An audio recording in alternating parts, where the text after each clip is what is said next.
Reading poetry well is a part attitude and part technique.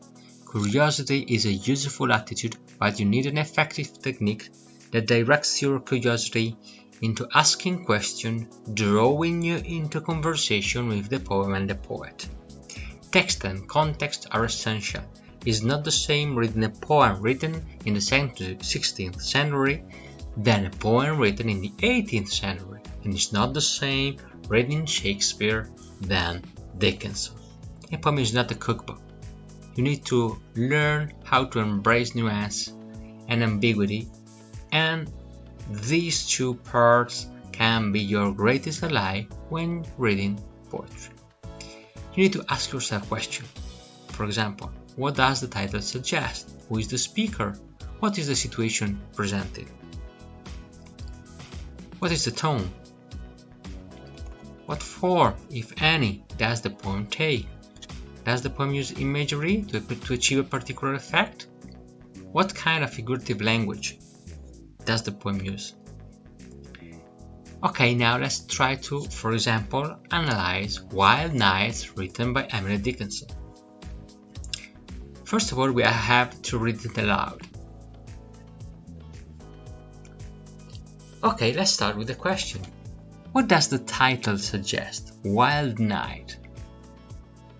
Wild Night sounds like something very hard, very passionate, and it reminds me the youth.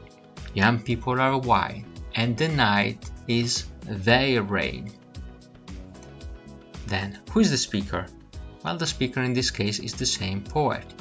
The situation presented is someone who is in love.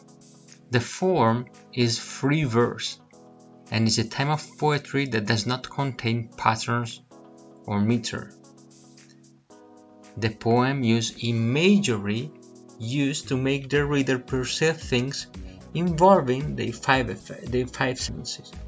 In this case, for example, we have the sound of the winds, or rowing in Eden. And then we have a figurative language. The sea is the metaphor of love. Word stands for the attachment we have for the man or the woman we love. So, summarizing all these, we can say that this poem explains a passionate love young people can have, and how this kind of love can invade your soul and your body, and the gratification of the senses when you are in love.